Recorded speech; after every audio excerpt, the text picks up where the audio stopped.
Welcome to the Slop Temple. We pray this video helps. You need Uber installed and location services on. Do that first so maps can show ride choices. Once done, open Apple Maps and type your destination. Make sure your pickup pin is correct. Drag it if needed, then tap directions. Next, swipe to the Ride tab, Maps queries available services. This starts the process. You'll soon see Uber options, estimated fares, and arrival times. Follow the next steps to pick the right vehicle and confirm pickup. Now you compare Uber options within Maps. Look at price, arrival time, and vehicle type to pick what fits your needs.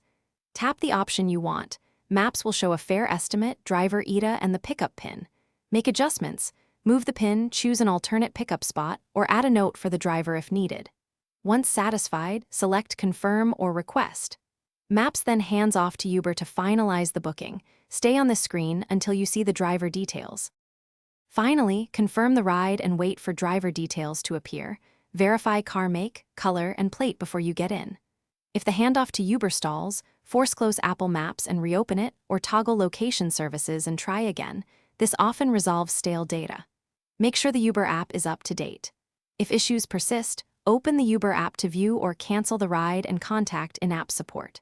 That's it. Stay aware and confirm identity before entering the vehicle. Thanks for watching. Consider subscribing if we helped you.